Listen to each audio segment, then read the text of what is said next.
हमारे रेक्टम को डिस्कस करना है, ठीक है। रेक्टम सबसे पहले तो हमारे पास 12 सेंटीमीटर लॉन्ग होता है, ठीक है। अच्छा, उसके बाद हमारे पास आ जाता है कि रेक्टम जो हमारे पास होते हैं वो S3 जो हमारे पास सेक्टरल वर्टिब्री होते हैं स्टार्ट होता है इस लेवल से, ठीक है। ये सेक्टरल वर्टिब्री का लेवल होता है और फिर यहाँ से देखो कि यहाँ पर जो है वो सिग्माइड कोलॉन था सबसे पहले, ठीक है। सिग्माइड कोलॉन फंक्शनली जो है ना फीकल रिजर्वायर है और जो ही हमारे पास जो फीकस है वो रेक्टम के अंदर आता है तो डिस्टेंट होता है, जिसकी वजह से डेफिकेशन रिफ्लेक्स जो है ना स्टिमुलेट होता है। तो अब हमने देखे हैं कि जो हमारे पास सिग्माइड कोलॉन है उधर से हमारे पास जब रेक्टम आता है तो यहाँ पर एक लाइन होती है जिसको रेक्टोसिग्माइड जंक्शन बोलते हैं, ठीक है। रेक्टोसिग्माइड जंक्शन के नीचे सारा हमारे पास क्या है जी रेक्टम, ठीक है। ये सारा हमें नजर आ रहा है, ये सारा क्या है रेक्टम, ठीक है। तो रेक्टम में जो सबसे पहले तो हमारे पास जब S2 से स्टार्ट हुआ और फिर ये जाता किधर है कि जो हमारे पास कॉक्सिक की टिप है ना, ठीक है। वहाँ तक हमारे पास जो रेक्टम होता है और कॉक्सिक की टिप के नीचे एनोरेक्टल जंक्शन होता है, ठीक है। तो जो तुम्हें यहाँ तक नजर आ रही है एनोरेक्टल जंक्शन और ऊपर यहाँ पर हमारे पास क्या थी रेक्टोसिग्माइड जंक्शन, बीच में सारा हमारे पास रेक्टम है जो हमने पढ़ना है, ठीक है। अच्छा, रेक्टम की जो हमारे पास सबसे पहली बात है कि इसकी जो है कर्वेचर्स होती है। सबसे पहले तो ये डाउनवर्ड और बैकवर्ड जो है वो मूव करता है, फिर मिड वाले पार्ट में उस पीरियड जो है जब ये स्टार्ट होता है डाउनवर्ड और बैकवर्ड मूव करता है, फिर ये हमारे पास कुछ अर्से के लिए स्ट्रेट डाउनवर्ड मूव करता है और फिर जब इसकी टर्मिनेशन होने वाली होती है तो ये डाउनवर्ड और फॉरवर्ड मूव करता है, ठीक है। इतनी बात होगी। अच्छा, अब हमारे पास बात आ जाएगी कि इसके जो हमारे पास फोल्ड्स होते हैं। सबसे पहले तो हमारे पास ट्रांसवर्स फोल्ड्स होते हैं, ठीक है, या फिर हम उनको हॉरिजॉन्टल फोल्ड्स कहते हैं या फिर हम उनको वॉल्स ऑफ हॉस्टन कहते हैं, ठीक है। तो हमारे पास तीन तरह के फोल्ड्स हैं, सुपीरियर, मिडल और इंफीरियर फोल्ड्स, ठीक है। सबसे पहले सुपीरियर फोल्ड की बात करें तो तुम्हें जो ये नजर आ रहा है, ठीक है, ये हमारे पास मसल थी ना हमारे पास कोई,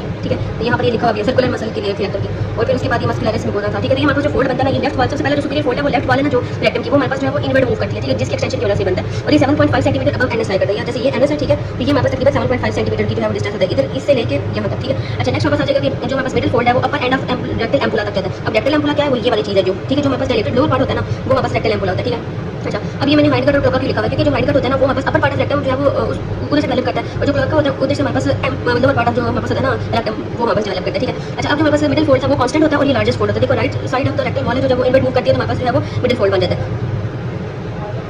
फिर हमारे पास इंफीरियर फोल्ड है, ठीक है, वो भी लेफ्ट जो वॉल है उसके इनवर्ट मूव करने की वजह से जाती है, ठीक है। और ये जो है इनकांस्टेंट होता है, ठीक है, ये वाला कांस्टेंट था, ये इनकांस्टेंट है। उसके बाद हमारे पास आ जाएगा लॉन्गिट्यूडनल फोल्ड्स, ठीक है। तो लॉन्गिट्यूडनल फोल्ड्स जो होते हैं वो यहाँ पर नहीं दिखाए और वो ट्रांजिटिव होते हैं और वो आर्बिट्रेट हो जाते हैं जब रेक्टम डिसेंड करता है। तो लॉन्गिट्यूडनल फोल्ड को हम तब देख सकते हैं जब हमारे पास रेक्टम एम्प्टी होता है, ठीक है।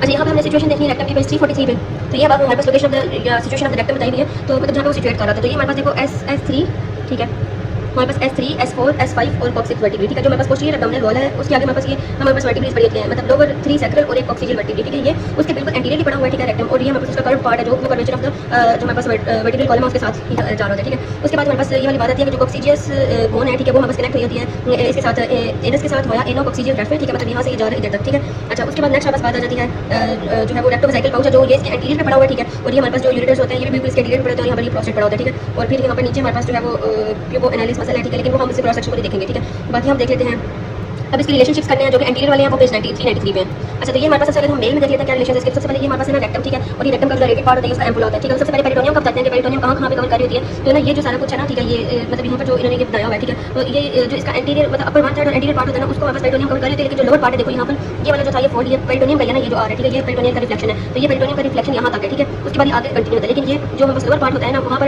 पेरिटोनियम का रिफ्लेक्शन नहीं होता, ठीक है। उसके बाद हम देखें जो है वो रेक्टम को, तो उसके अपर वन साइड में हमारे पास क्या रिलेशन है, तो जो हमारे पास अपर 2 थर्ड्स है ना उसमें हमारे पास क्या होता है। सबसे पहले तो रेक्टोवेसिकल पाउच होता है, ठीक है, जो हमारे पास ये है, ठीक है। ये हमारे पास देखो इसके अपर वाले पार्ट पे है, अपर 2 थर्ड वाले पार्ट पे रेक्टोवेसिकल पाउच है। उसके अलावा हमारे पास ये है that is the sigmoid colon, ठीक है, इधर जो बड़ा हुआ सिग्माइड कोलॉन में सारा, और फिर यहाँ पर इंटेस्टाइन्स होती है जो कि इसके अपर 2 थर्ड वाले पार्ट को कवर कर रही होती है, ठीक है। और अगर इसके लोअर वाले 1 थर्ड पार्ट को देखें तो हमारे पास एक तो यूरिनरी ब्लैडर है, ठीक है। देखो ये लोअर 1 थर्ड पार्ट है, यहाँ पर ये ब्लैडर पड़ा हुआ है, ब्लैडर की बेस, ठीक है। उसके बाद हमारे पास जो है वो और ये चीज़ होती है सेमिनल वेसिकल्स हैं, ठीक है, ये सेमिनल वेसिकल्स है और ये हमारे पास वास्ट डिफरेंस, ठीक है, ये लोअर 1 थर्ड पड़ा है, ये भी बात होगी। अब अगर हम फीमेल्स में इसके एंटीरियर रिलेशन देखते हैं तो सबसे पहले ये हमारे पास रेक्टम पड़ा हुआ था, ठीक है, और उसके बाद हमारे पास रेक्टम के यहाँ पर जो है वो सारा जो पेरिटोनियल कवरिंग थी जो कि इसके अपर 2 थर्ड को करी थी, ठीक है। अब लोअर 2 थर्ड में हमारे पास क्या है रिलेटेड अपर 2 थर्ड हमारे पास जैसे इसमें हमारे पास रेक्टोवेसिकल पाउच था, इनमें हमारे पास वेसिको यूट्राइन पाउच है जो कि यहाँ पर पड़ा हुआ है, ठीक है। ये वाला हमारे पास क्या है जी that is the recto uterine pouch, ठीक है, not vesico uterine, recto uterine pouch, ठीक है। ये देखो ये रेक्टो यूट्राइन पाउच जब 2 ग्लास है ना जो वो यहाँ पर पड़ा होता है, पता है यहाँ पर वो भी होती है एक्टोपिक प्रेगनेंसी वगैरह। तो हमारे पास रेक्टम के बिल्कुल आगे और यूट्रस के बिल्कुल पीछे रेक्टो यूट्राइन पाउच इसके अपर 2 थर्ड को कवर कर होता है और लोअर 2 थर्ड को करने के लिए हमारे पास क्या होती है जी वजाइना और फिर साथ में इसका फेशिया, ठीक है। तो ये देखो ये सारा वजाइना तो इसके लोअर 1 थर्ड पार्ट को कवर कर रही है, ठीक है। अब हम इसके पोस्टीरियर रिलेशंस को देखना है पेज नंबर 413 पे।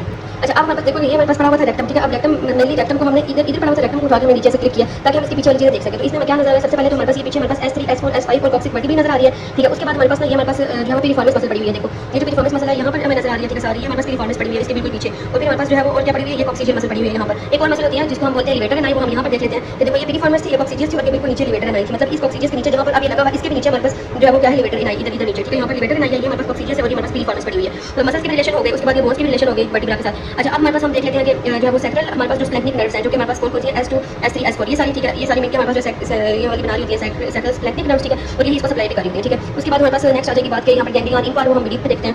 वीडियो में थोड़ी घटिया से डायग्राम बनी हुई है, लेकिन ये देख लो जैसे पीरिफॉर्म और कोक्सीजियस और पिग्मेंटेड एनाई ऐसे बनी है, लेकिन एक्सप्लेन करने के लिए बहुत अच्छी है, ठीक है। तो यहाँ पर सिम्पैथेटिक चेन आ रही थी और फिर यहाँ पर जो हमारे पास ये जो सारे गैंग्लियंस हैं, जब यहाँ पे हमारे पास सारी सिम्पैथेटिक चेन मिलती है तो यहाँ पर जो गैंग्लियन इम्पॉर्ट बनता है, जो बिल्कुल कोक्सीजियस के ऊपर लाई कर होता है, ठीक है, वो जो उधर नहीं था बना हुआ। अच्छा, अब हमारे पास देख लेते हैं हम इसकी जो मेन चीज़ है जो हमने जैसे करनी थी, तो कर्वेचर्स ऑफ रेक्टम। तो एक तो हमारे पास आते थे दैट इज जो है वो एंटीरो पोस्टीरियर कर्वेचर्स, ठीक है। तो यहाँ पर ये देख लो सैक्रल फ्लेक्चर और पेरिनियल फ्लेक्चर, ठीक है। तो ये हमारे पास इसके कौन से एंटीरो पोस्टीरियर हमारे पास कर्वेचर्स, ठीक है, कौन सा सैक्रल फ्लेक्चर, ठीक है, और ये हमारे पास पेरिनियल फ्लेक्चर, ठीक है। ये दोनों से आ जाएंगे। अगर हम देख लें इसकी साइड टू साइड हमारे पास जो कर्वेचर्स हैं, तो एक अपर राइट कर्वेचर है, एक मिडिल लेफ्ट कर्वेचर है और एक लोअर राइट कर्वेचर है, ठीक है। तो ये कर्वेचर्स हो गए।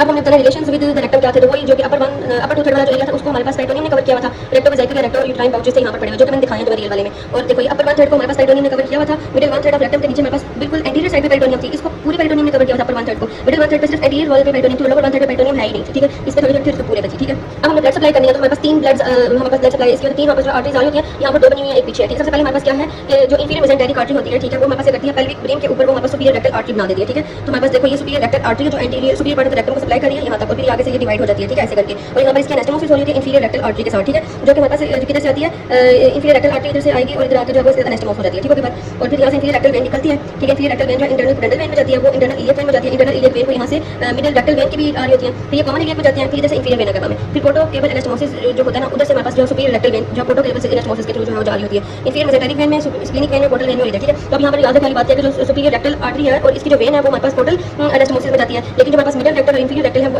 इंटरनल पोडेंटल वेन और इंटरनल इलियक वेन और कॉमन इलियक वेन के जो इंफीरियर वेन है में डायरेक्टली जा रही होती है, ठीक है। बात अच्छा, पोडेंटल पता है सबसे नीचे वाला होता है, फिर इंटरनल इलियक उससे ऊपर होता है, कॉमन इलियक जो सबको इकट्ठा करके लेके जाता है इंफीरियर वेन में। मैंने फिनिश हो गई इधर। अब आर्टरीज का मैंने सुपीरियर रेक्टल को कवर कर लिया, अब मिडिल रेक्टल की बारी है। मिडिल रेक्टल जो होती है वो किधर जाती है, वो हमारे पास superior court of lower rectum जो होता है ना, मतलब ये लोअर रेक्टम को सप्लाई कर रही है सुपीरियर कोर्ट को, और ये इंटरनल इलियक आर्टरी जाती है, इसलिए इंटरनल इलियक वेन में ड्रेन भी कर रही होती है, ठीक है। अच्छा, और इसके बाद यहाँ पर ये वाली थी एक हमारे पास आर्टरी रह गई थी जिसका नाम था हमारे पास that is the medial sacral artery, और ये सप्लाई करती है posterior wall of anorectal junction का, मतलब सबसे एंड पे हमारे पास जो है ना, ये देखो सबसे एंड तक जा रही है मीडियल सैक्रल आर्टरी, तो इसलिए सबसे एंड पे एनोरेक्टल जंक्शन को सप्लाई करती है। फिर अब हमारे पास आ जाती है इसकी जो हमारे पास लिम्फेटिक ड्रेनेज है, तो जो हमारे पास अपर हाफ है ना वो जाती है इंफीरियर मेसेंट्रिक नोड्स में वाया सिग्मोइडल नोड्स और साथ में हमारे पास पैरारेक्टल नोड्स, मतलब यहाँ से जो अपर पार्ट है, ये देखो ये अपर पार्ट है, और यहाँ पर क्या होता है कि जो हमारे पास पैरारेक्टल नोड्स है और सिग्मोइडल नोड्स है वो हमारे पास ड्रेनेज लेके जाते हैं इंफीरियर मेसेंटेरिक नोड्स के अंदर, ठीक है। अच्छा, लेकिन उसके अलावा अब हमारे पास जो lower half of the rectum है ये सारा, उसको हमारे पास किधर से आ रही है, ये सारा देखो लोअर हाफ है, तो इसको राइट इंटरनल इलियक नोड्स में और लेफ्ट इंटरनल इलियक नोड्स में हमारे पास आ रही होती है, ठीक है। लेकिन जो हमारे पास एनल कैनाल है वो हमारे पास horizontal set of superficial inguinal nodes में जा रही होती है, ठीक है, इंग्वाइनल नोड में ये जा रही होती है। फिर हमने देखा sports of rectum, pelvic floor levator Inai muscles जो मैंने पहले दिखाई थी मैनेटर में, वहाँ वो सपोर्ट कर रहा है। फेशिया ऑफ वेल्डियर जो कि अटैच करता है lower part of rectal ampulla को सैक्रम के साथ, मतलब वो जो मोटा सा अपने पार्ट दिखा था ना जिसको रेक्टल एम्पुला बोलते हैं, ठीक है। तो वो सैक्रम के साथ जो जोड़ होता है उसको वेल्डायर हमारे पास फेशिया कहते हैं, ठीक है, वेल्डायर फेशिया कहते हैं। और फिर ये हमारे पास it is form by condensation of pelvic fascia behind the rectum, it includes superior rectal vessels and lymphatics. फिर हमारे पास लेटरल रेक्टल लिगामेंट, ठीक है, वो भी पेल्विक फेशिया से बनते हैं, ठीक है, और उनके अंदर मिडिल रेक्टल वेसल्स होती हैं और पेल्विक प्लेक्सस होता है, ठीक है, और वो अटैच करते हैं रेक्टम को posterior lateral walls of lesser pelvis, मतलब अगर ये पेल्विक वॉल्स है ना तो ये हमारे पास रेक्टम है, तो पेल्विक वॉल्स के साथ हमारे पास लेसर लेटरल लिगामेंट्स होते हैं उसको कनेक्ट कर रहे होते हैं। फिर रेक्टो वेसिकल फेशिया ऑफ डेनोविलियर्स, ये तुमने पहले देखा हुआ है, उसकी ब्लैडर के जो रिलेशन थे उसमें it extends from rectum behind the seminal vesicle and prostate in front, ठीक है। तो मेरे पास कैसे था कि यहाँ पर ब्लैडर पड़ा हुआ था, यहाँ पर रेक्टम पड़ा हुआ था, और ये ब्लैडर के अंदर ना यहाँ पर वेस्ट डेफरेंट वगैरह जो थे वो आगे यहाँ पर से, तो यहाँ पर जो ये फेशियास को कवर कर रहा था उसको हम बोलते हैं pelvic peritoneum and related muscular pedicles की also keeping rectum in position, और perineal body with its muscles वो भी इसको सपोर्ट प्रोवाइड करते हैं। अब हमने इसे क्लिनिकल्स को देखते हैं, तो हमारे पास डिजिटल पर रेक्टम एग्जामिनेशन होती है, ठीक है। तो डिजिटल पर रेक्टम एग्जामिनेशन होती है, वो हम इस तरह से करते हैं कि जो हमारे पास जो हमारे पास डिजिट है फॉर एग्जांपल इंडेक्स फिंगर, उसको हम इंसर्ट करते हैं एनल स्फिंक्टर के थ्रू और फिर एनल कैनाल को एक्सेस करते हैं और फिर साथ में रेक्टम को एक्सेस करते हैं, और इसको और ये जो हमारे एग्जामिनेशन होती है इसके हमारे पास क्या हम देख सकते हैं, मेल्स के अंदर पोस्टीरियर सर्फेस ऑफ प्रोस्टेट को हम एलिवेट कर सकते हैं ताकि प्रोस्टेट कैंसर तो उन्हें सेमिनल वेसिकल वेस्ट रेफरेंस को भी देख सकते हैं, ठीक है, सेम। और पेरिनियल बॉडी फीमेल्स में और सर्विक्स एंड फीटस का प्रेजेंटिंग पार्ट ड्यूरिंग डिलीवरी भी हम देख सकते हैं।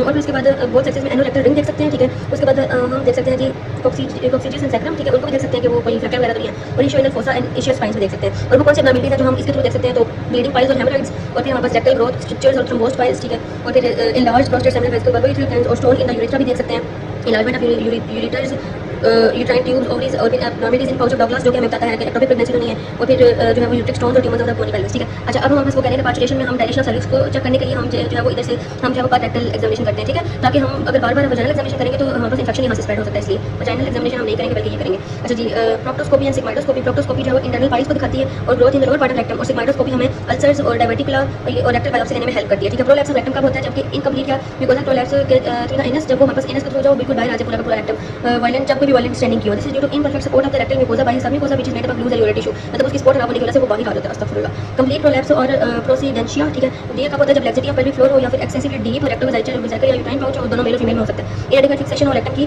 प्री सैक्रल बेड के साथ, तो फिर हमारे पास क्या होगा कि उसका प्रोलैप्स हो जाएगा, ठीक है, जब भी कोई स्ट्रेनस एक्टिविटी वगैरह करें। अच्छा, उसके अलावा हमारे पास रहता है कि हमारे पास जो कार्सिनोमा है रेक्टम का, या तो वो होता है जी रेक्टोसिग्मोइडल जंक्शन पे अगर वो प्रोस्टेटिंग टाइप का है, और या एम्पुला पे होता है अगर वो प्रोलिफरेटिंग टाइप का है, ठीक है। तो ब्लीडिंग पर रेक्टम होती है फ्रॉम द इंड्यूरेटेड रेज्ड अल्सर, ठीक है, और इसकी वजह से हमारे पास जो है वो जब हम पर रेक्टम करते हैं तब हमारे पास जो इसने अल्सर बनाया तो उसकी वजह से ब्लीडिंग होती है। एब्डोमिनल पेरिनियल एक्सीजन करते हैं जिसमें हम एनस एनल कैनाल, रेक्टम, उनके फेशियाज और फिर हमारे पास डिस्टल कोलॉन अलॉन्ग विद मेसोकोलॉन, उसके लीफ नोड्स सब कुछ रिमूव करते हैं, ठीक है, और परमानेंट कोलोस्टोमी करते हैं in left iliac fossa with the proximal cut end of the colon, ठीक है, मतलब इलियक फोसा में हम इसको जो करते हैं। उसके बाद हमारे पास आ जाएगा कि दैट इज रेक्टल कॉन्टिनेंस, ठीक है। रेक्टल कॉन्टिनेंस क्या है कि वो डिपेंड करती है इनोरेक्टल रिंग पे। अगर इनोरेक्टल रिंग डैमेज हो जाए तो फिर हमारे पास क्या हो जाएगा, रेक्टल कॉन्टिनेंस हो जाएगी, ठीक है, इनकॉन्टिनेंस हो जाएगी, ठीक है, और फिर हमारे पास आ जाएगा सर्जन को प्रोटेक्ट करनी चाहिए इनोरेक्टल रिंग ऑपरेशन के दौरान।